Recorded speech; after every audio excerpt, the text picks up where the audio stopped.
Mayday Online. Full Send saatu tykitettyä ja seuraavaksi vuorossa X3. Tässä osakilpailussa otetaan pikkasen enempi voimakomponenttia mukaan ja nimensä mukaisesti tehdään 3 minuutin eriä kaikissa sarjoissa. Muuten yleisessä ja Mastersissa on selkeästi eri actioni kuin elitessä. Käydään tsekkaa miten homma menee. Ekana esittelyssä yleinen ja Masters, sen jälkeen eliten esittelyvideo. Let's go! Yleisessä ja Masters-sarjoissa laji koostuu 3 minuutin erästä.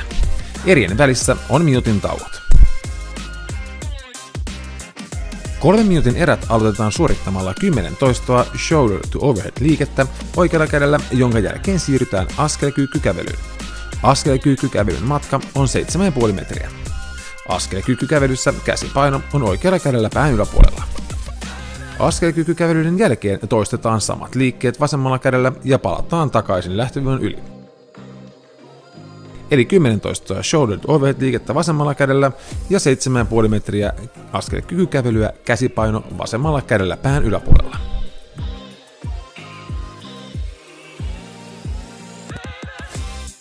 Jäljelle jäävä aika 3 minuutista suoritetaan yleisliikettä tangon yli hypyllä synkronoidusti parin kanssa.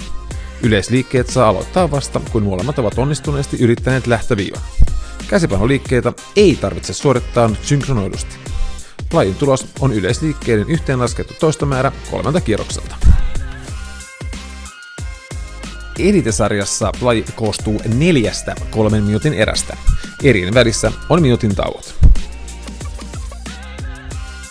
3 minuutin erät aloitetaan suorittamalla 50 tuplanaruhyppyä ja 15 käsillä seisontapunnerusta miehille ja 10 naisille. Jäljelle jäävä aika 3 minuutista käytetään rinnalle vetoihin. Rinnalle vedot suoritetaan 11 kerrallaan parin kanssa vuorotellen. Rinnalle vedot saa aloittaa, kun molemmat ovat suoriutuneet tuplanaruhypyistä ja käsillä seisontapunneruksista. Rinnalle vedot suoritetaan kyykyn kautta siten, että lantion kulma käy polvilinjan alapuolella. Käsillä seisontapunneruksissa ala-asennossa pää on lattiassa ja kädet merkityn alueen sisäpuolella. Yläasennossa vain kantapäät saavat koskettaa seinää.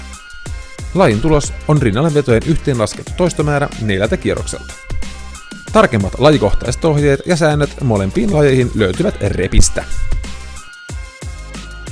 Noniin, siinä oli. Sitten katsotaan, kuka hyytyy, kuka ei ja muistakaa, toistot ratkaisee.